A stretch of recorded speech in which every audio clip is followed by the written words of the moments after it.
Magandang araw mga kasari-sari, kamusta na po kayo? Kamusta po ang inyong buhay?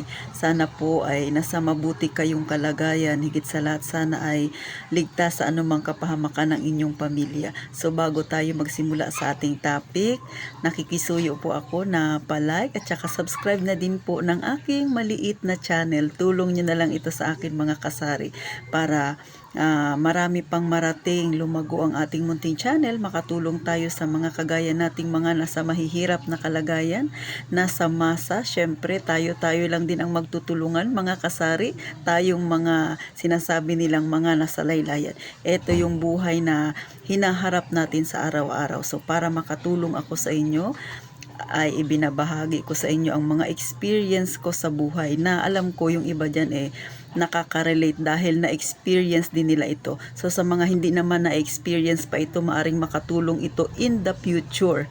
Kasi nga baka mapagdaanan nyo rin itong mga ganitong klase ng pagsubok o kaya naman mga pangyayari na hindi ninyo akalain. So yung topic natin ngayon, gaano ka ba katindi magtiwala sa iyong kapwa? Gaano ba yung ibinibigay mong pagtitiwala sa kanya? Kasi syempre ito yung magandang topic na pwede nating himay-himayin ngayon. Kadalasan sa totoo lang, yung mga kagaya nating mabilis magtiwala, ito rin yung mabilis ma-scam mo. Diba? Yung sa nauna kong vlog ay bakit nga ba tayo na-scam? Pero isa ito sa dahilan bakit nga ba tayo ay madaling ma-scam mga kasari. Siyempre, madali tayong magtiwala, lalo na sa mga kaibigan natin na may ginawang mabuti sa atin. 'Di ba? Hindi pa kumbaga yung sobrang close na natin sa kanya, tapos nakikita naman natin na naging maayos ang inyong pagsasama, kumbaga lagi siyang nandyan, tapos magkasama kayo, yung mga ganyang bagay, mga simpleng bagay na nagpapaalala sa iyo na katiwa-tiwala ang inyong kaibigan. Pero may time minsan na yung sobrang pagtitiwala natin sa ating kaibigan nagiging kapahamakan ito para sa atin. So paano ko ba nasabi? So narito ang aking kwento, ang aking experience, ang aming experience ng aming pamilya mga kasari. So pauna lang, hindi ko ichinichismis ang aming buhay, pero alam ko makaka-relate kayo dito kasi nangyayari talaga ito. So si mother ay may kaibigan, talagang sanggang dikit niya ito. Kaya, kumbaga, lagi niyang kaut-utang dila, lagi silang nagkikita, nagkukwentuhan, tapos minsan magkasama sa mga lakaran. So, syempre, di ba, kahit naman sa atin, mga medyo bata-bata pa pagkaganyan, di ba, yung nakakasama mo, nagiging kagaanan mong loob hanggang sa yung ibang mga sekreto ay nagkukwento mo na. So, ganun mga kasari. So, one time, lumapit itong kaibigan niya sa kanya. Tapos nandito ako noon na tapos sabi niya sa mother ko, gusto mo ba ikang kumita ng pera? O di ba? Si mother pera nang pinag-usapan, biglang ting. O di ba mga kasari? So ganoon naman talaga tayo pagka pera, pagkakakitaan, yan yung mga topic na gustong-gusto natin. So sabi ni mother, oo naman. Sabi niya, ano ba ang gagawin? Sabi niya, napakadali lang. O, di ba? Nauso yung mga kanta-kanta na yan, yun ngayon tune gaga na yan. So ikukwento ko sa inyo kung paano kami na-scam doon. So sabi ng mother ko, ay baka mamaya scam na naman yan kasi nga na-scam na si mother nung una yung na-scam niya sa kanya yun yung naikwento ko noon, yung 7-star na yan. So sabi nung kaibigan niya, ay hindi to scam. Sabi niya, katunayan yung anak niya raw sa ibang bansa at saka marami na raw ng mga kasali nito, mga ganyan. So mga tipong kwentuhan na talaga namang madadala ka. So ako, nakikinig lang ako sa kanila. Nung time na yun, may tindahan na rin ako. So dito sila nag-usap sa tindahan ko. So nakikinig lang ako sa usapan nilang mga maedad. Tapos sabi niya, ganito lang sabi niya, manunood ka lang ng kanta. Siguro naging familiar na kayo doon sa ano na yun, sa Tune-Gaga na yun. So, sabi niya, makikinig ka lang, saglit lang, seconds lang, tapos pipindutin mo lang, ganyan-ganyan, tapos ikikita ka na. Pero, sabi niya, parang may registration daw yun kumbaga, may pera kang ipapaluwal. So, ganito yung tubo, ganyan-ganyan. Sa totoo lang, kung familiar kayo doon, di ba, talaga namang malaki ang tubo, tapos ang gagawin mo, ano lang, makikinig ka lang ng kanta. So ayun na, ngayon nakuha niya ng interest ni mother. So ako nakikinig lang. Sabi agad ni mother, ay sige, isali mo na itong anak ko. Ako kasi ayoko talagang sumali-sali sa ganyan kasi nga 'di ba na-scam na nga si mother noon sa 7 Star. Yan laki-laki. Tapos ngayon yan na naman. Sabi niya, maliit lang ito na halaga, ganyan-ganyan. Parang ang umpisa lang yata kung hindi ako nagkakamali ay parang 2,500 ba 3,000 parang mga ganun, hindi ko na matandaan, medyo matagal na, mga ilang taon na rin, mga 2 taon na siguro nakakalipas. So ganun sabi niya, tapos ikikita ka ng ganito, manonood ka lang, kung mas malaki yung magiging puhunan, mas malaki din ang tutubuin, halos doble. So gano'n na, 'di ba? Di nagpeso-peso sign na naman yung mata ni mother. Siyempre, pera na 'yan pinag-uusapan. Aminin natin sa hindi gano'n talaga, 'di ba mga kasari? So paikliin na natin ang kwento. So nadali si mother. Ngayon, isinali niya rin ako. Sumali ka na, ganyan-ganyan, dalawa tayo. Pero wag mo munang sasabihin kay papa mo. Sabi ni mother. So nagkuntsabahan kami dalawa. So ako ayoko sanang sumali. Kasi kaso lang may pera ako nung time na yun. Si mother kapipilit-pilit niya sa akin. Sabi ko nga sa inyo, dahil ayoko makipag diskusyonan kay mother, di sumigi rin ako, pero parang kinukutuban din ako, di ba? Pero dahil maliit lang naman ang puna nung time na yun, parang 3,000 ba o 5,000, basta hindi ko siya matandaan, ganun. Di sumigi rin ako. Yun yung pera ng ipapamili ko sana ng paninda ko yun sa tindahan ko.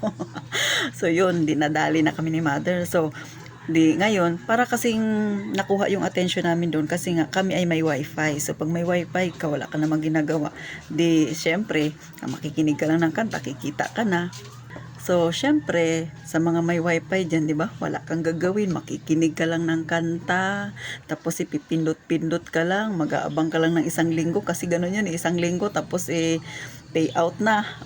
Ganun lang kadali. Syempre, walang kahasil-hasil. Kita mo, iniisip mo kagad, ay, malaki ang tubo. Di ba? Magandang pagkakitaan ito. So, ganun kaagad yung mindset natin talagang mga mahihirap, di ba? Syempre, parang iniisip mo, relax lang, di ba? Lalo na kung kagaya sa akin, may tindahan ako. Pag wala masyadong customer, pwede kong gawin yun, di ba? Magbakbak ka lang pindot-pindot doon, kakapanood o kaya kakapakinig ng mga kanta na yan. Tapos, pagkalipas ng 1 linggo, kikita ka na, di ba? Hindi lang doble. Triple pa ang kung ikukumpara mo sa bangko. Kung ilalagay mo yung pera mo sa bangko, tutubo, ilang magkano lang ang kikitain, samantalang kung sasali ka doon sa Tionggaga, ang laki-laki na kikitain. So yun na nga mga kasari, sumali na ako. Ngayon itong mother ko, di ba lipas ang 1 linggo, nag-payout na siya, malaki. Ang ginawa, yung kinita niya sa payout, dinagdag niya ulit. So yun na, kung sumali ka dun, mga 3 sali ka lang. Ang nangyari kasi, di ba, parang nasanay ka kasi kumita ka nung una, tapos kumita ka ng pangalawa, pinakakagat-kagat ka lang pala. Yung mga pangatlo yata yun, pangatlong payout na dapat doon na kami na-scam, magde-December na yun. Yun yung kinikwento ko sa inyo, nasa 20K ang nadali. Naka-payout lang ako ng halos 3,000, tapos the rest 20K ang lugi ko. Kita nyo mga kasari, di ba? Si mother ko nagkanda-sanla-sanla pa naman ng alahas niya dahil yan sa buisit na Tionggaga na yan.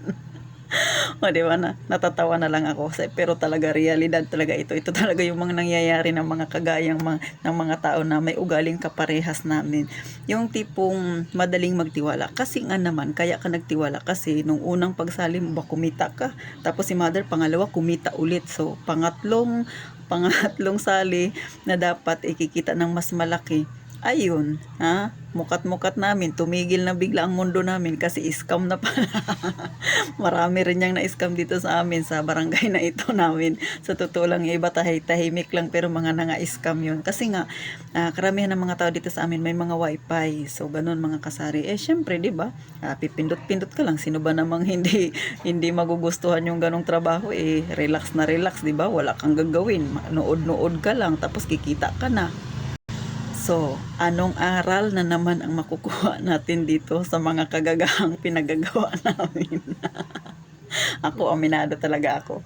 So, sa sobrang tiwala sa kaibigan, hindi mo na kasi namamalayan na nadadala ka. Kasi nga syempre kaibigan mo, madali kang mahatak. Tapos may patotoo. Ay, si ganito, kilala mo ba? Yung medyo may kaya-kaya, ganun may mga patotoong ganun, di ba? Kasi alam mo, yung sinasabi niyang nagpapatotoo na yun, may mga kaya din. Alam mo, may mga pinag-aralan din, nadali rin. So, tayong mga mahirap, madali tayong madali sa ganun na kasi nakikita natin yung mga kasali, medyo may kaya-kaya, di ba? Sali rin tayo. Na hindi na tayo nag-iisip sa sobrang tiwala, sa sobrang excitement na naku, hindi pa nga nangyayari, nagbibilang ka na ng tutubuin mo dun sa pera mo. Ito yung mga sinasabi na kahit na naka-experience ka na ma-scam. Kasi nga, katulad kay mother, na-scam na nga siya noon, pagkalaki-laki, tapos ito nangyari na naman ito.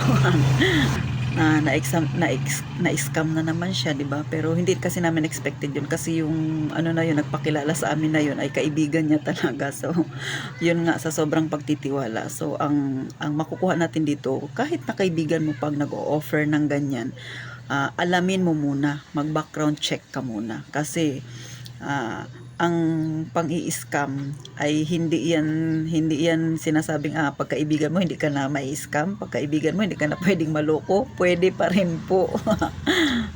So kahit saan meron talaga yan. Yung mga manloloko na yan, naghahanap lang yan ng pagkakataon na maloko ka, na makuha yung ating pera na pinaghirapan, na pinagpaguran. So kahit na sino pa yung lumapit sa inyo, huwag na huwag kayong magtitiwala, lalo na kapag pera ang involved. Kaya noon, ngayon medyo matagal na kasing nangyari, mga 2 taon na nakakalipas yata. So tinatawanan na lang namin mga kasari. Yung 2 taon na ngayon, eksakto, November. So ganun. Ako naman ay naloko rin, nga sabi ko nga sa inyo, nasa 20k ang naloko sa akin. Pero ang gaya ng inuulit-ulit kong sinasabi, kung talagang hindi ka mapigil na sumali sa mga ganyan dahil sumasampalataya kang kikita ka talaga, sumali ka lang ng ayon sa kakayanan mo, na kung mawala sa iyo ay hindi ka maghihirap. Katulad sa akin, medyo malaki talaga yung 20k, di ba? Saan mo ba naman hahagilapin yung 20k na yan, no? Pero ang pinagpasalamat ko ay sariling pera ko yun. Hindi ako nangutang doon, pero masakit pa rin. Pero tinatawa ko na lang kasi ano bang magagawa mo kung iiyak mo yun?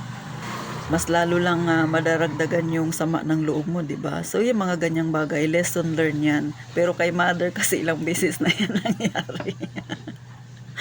Minsan nagkukwentuhan kami, nagtatawanan na lang kami, di ba? Pero sa totoo lang, malaki-laki rin yung nawala sa aming pera. Sa kapatid ko malaki, nasa 30 mil yata yun sa kanya nawala.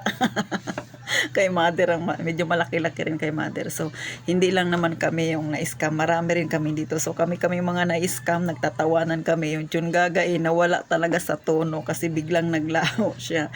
Alam ko nakaka-relate kayo kasi nangyari din yan sa inyo. Tsaka talaga sa totoo lang na-i-vlog pa nga yan ng iba yung mga nagbablog ng mga kagaya ko. Na-i-vlog nila yan. Akala nila kasi hindi scam. So, ulit, hindi masamang magtiwala. Pero, pagka pera ang pinag-uusapan, mag-isip ka, lalo na kung ang nakataya dito malaki-laking halaga. Kahit na hindi malaking halaga, kahit maliit pa yan, basta pera mong pinaghirapan yan. Mahirap kitain ngayon, lalo na ngayon, yung buhay napakahirap talaga. So, gaya nga ng sabi ko, hindi ko ichinichismis yung aming buhay.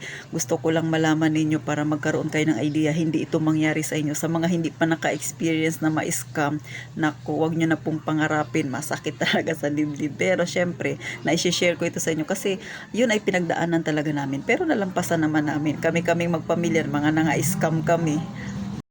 Pero syempre, kami rin na nagtulungan, 'di ba? Ginawa na lang namin katatawanan, siguro mga 1 buwan 'yun, talagang lumural ka. Malaki-laki halaga rin 'yun.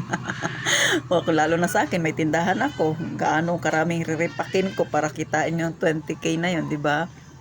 So, yung buhay talaga nating mga mahihirap ay ito yung lumalarawan, na kasi nga gusto mo lang namang kumita, wala namang masama, 'di ba? Sa naghahangad ka na madagdagan yung ipon mo, madagdagan yung kita mo, madagdagan yung mga pangangailangan mo magkaroon ng matupad kahit papano, tapos magkaroon ka ng extra na pera, walang masama doon.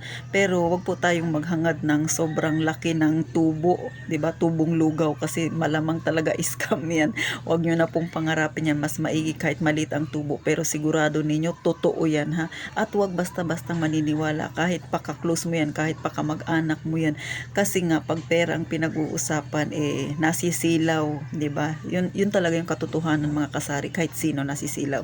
So sa bagay, yung kaibigan na yun ni mama na naging dahilan bakit kami na-scam, sila rin naman na-scam. Pero kasi siyempre hindi maiwasan, may mga kwento-kwentong lumalabas. Pero kami, binauna namin yun sa hanggat maaari, limutin na yung mga ganong pangyayari. Pero siyempre hindi basta-basta makalimutan yun. Pero maging aral yun para wag na ulit ma-scam, di ba? Kaya nung nakaraan may mga dumating na namang mga ganyan-ganyan. Sabi ko kay mother, hindi na, ayaw ko na. Di ba, focus na lang ako sa tindahan ko, at least kahit maliit ang tubo, sigurado kong akin. So mga kasari, napangiti ko na naman kayo sa aking experience, sa experience ng aming pamilya, ha, kung paano ang pagtitiwala nasira. Tsaka syempre, scam part 2 ito. So thank you po mga kasari sa inyong pagsubaybay. Tsaka sana po huwag kayong magsawang subaybayan ako.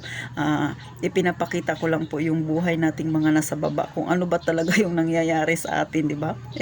Hindi ako magbablog ng payaman-yaman, kasi nga sabi ko sa inyo, hindi ako mayaman. Ang ipinapakita ko sa inyo yung buhay nating mga mahihirap. Ito talaga, ito yung bakit ka nai-scam, kasi nga gusto mo lang naman gumaganda-ganda ng kaunti ang iyong buhay. Pero alam ko makakapagbigay aral ito sa mga kaibigan natin diyan na nanonood, 'di ba? Kung hindi nyo pa na-experience, naku po, wag nyo na pong wag nyo na po sanang ma-experience, ha, mga kasari. So thank you pong muli. Sana po mag-subscribe kayo, mga kasari, at i-share ninyo para marami pa tayong mga kaibigan na marating ang aking channel, na makatulong tayo. At saka syempre maiwasan yung mga ganitong scam, 'di ba, mga kasari? At saka mapalakas natin yung loob ng iba dyan na pinagdaanan din ito. Kung nakayanan nga namin, alam ko makakayanan nyo rin yan kung kayo ay nasa ganong sitwasyon, gaya ng naranasan namin. So maraming salamat, mga kasari, at ito ang inyong pambansang tindera na maraming experience na maikukwento sa inyo, pero sana makapagbigay aral ito. Thank you po.